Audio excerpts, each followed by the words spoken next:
Hari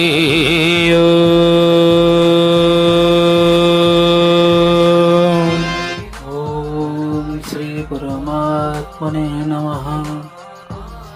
guitar महिमा। श्रीमद् भगवद गीता ହେଉଛି साक्षात भगवानଙ୍କର ଦିବ୍ୟବାଣୀ। ଏହାର महिमा ଅପାର ଓ ଅପରିମିତ। ଏହାର ଯଥାର୍ଥ ବର୍ଣ୍ଣନ କେହି କରିବେ ନାହିଁ। ମନୁଷ୍ୟମାନଙ୍କ କଥା କ'ଣ କହିବା। ଶେଷ ମହେଶ ଗଣେଶ ମଧ୍ୟ ଏହାର महिମା ପୂର୍ଣ୍ଣ ରୂପେ ବର୍ଣ୍ଣନା କରିପାରିବେ ନାହିଁ। ଇତିହାସ ପୁରାଣ ଆଦିରେ ସ୍ଥାନେ ସ୍ଥାନେ ଏହାର महिମା ଗାନ କରାଯାଇଛି।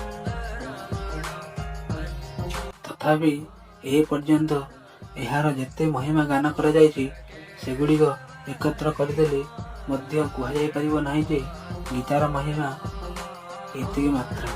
ବାସ୍ତବରେ କହିବାକୁ ଗଲେ ଏହାର महिମା ପୂର୍ଣ୍ଣ ଭାବେ ବର୍ଣ୍ଣନା କରାଯାଇପାରିବ ନାହିଁ। ଯେଉଁ ବସ୍ତୁର ବର୍ଣ୍ଣନା ହୋଇପାରେ ତାହା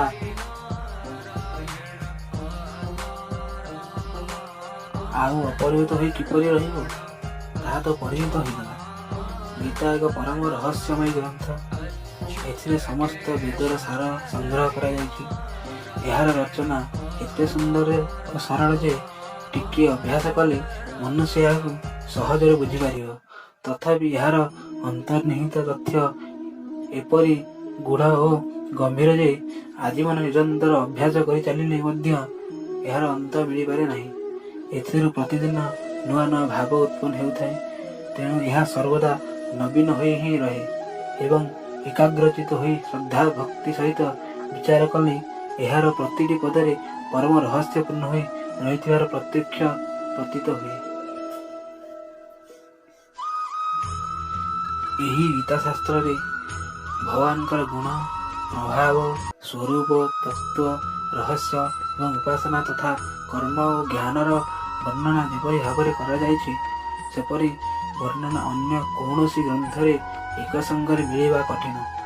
ଭଗବଦ୍ ଗୀତା ଏପରି ଏକ ଅନୁପମ ଶାସ୍ତ୍ର ଯେ ଏହାର ଗୋଟିଏ ବି ଶବ୍ଦ ସଦୁପଦେଶରୁ ବିଚ୍ୟୁତ ନୁହେଁ। ଗୀତାରେ ଗୋଟିଏ ହେଲେ ଶବ୍ଦ ଏପରି ନାହିଁ ଯାହାକୁ ଚାଟୁବାଣୀ ବୋଲି କୁହାଯାଇପାରେ। ଏଥିରେ ଯେଉଁ ସବୁ କଥା କୁହାଯାଇଛି ସେସବୁ ଅକ୍ଷରେ ଅକ୍ଷରେ ଯଥାର୍ଥ। ସତ୍ୟ ସ୍ୱରୂପ ଭଗବାନଙ୍କ ବାଣୀରେ ଚାଟୁବାଦ କଳ୍ପନା କରିବା ଅର୍ଥ ତାହାର ଅନାଦର କରିବା। ଗୀତା ସର୍ବଶାସ୍ତ୍ରମୟୀ। ଗୀତାର ସମସ୍ତ ଶାସ୍ତ୍ରର ସାର ପୂର୍ଣ୍ଣ ହୋଇ ରହିଛି। ଏହାକୁ ସବୁ ଶାସ୍ତ୍ରର ଭଣ୍ଡାର ବୋଲି କହିଲେ ମଧ୍ୟ ଅତ୍ୟୁକ୍ତି ହେବ ନାହିଁ। ଗୀତାରେ ଭଲ ଭାବରେ ଜ୍ଞାନ ହୋଇଯିବା ପରେ ସବୁ ଶାସ୍ତ୍ରରେ ତାତ୍ତ୍ୱିକ ଜ୍ଞାନ ସତ୍ତ୍ୱ ଉଦୟ ହୋଇଯିବ। ସେଥିପାଇଁ ପୃଥକ୍ ପରିଶ୍ରମ କରିବାର ଆବଶ୍ୟକତା ରହିବ ନାହିଁ।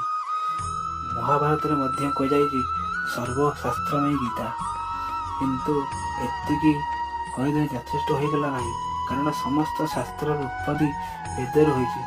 ବେଦ ବ୍ରହ୍ମାଙ୍କ ମୁଖରୁ ଉଚ୍ଚାରିତ ହୋଇଛି ଏବଂ ବ୍ରହ୍ମା ଭଗବାନଙ୍କ ନାଭି କମଳରୁ ଉତ୍ପନ୍ନ ହୋଇଛନ୍ତି। ତେଣୁ ଶାସ୍ତ୍ର ଓ ଭଗବାନଙ୍କ ମଧ୍ୟରେ ବହୁତ ବ୍ୟବଧାନ ରହିଛି।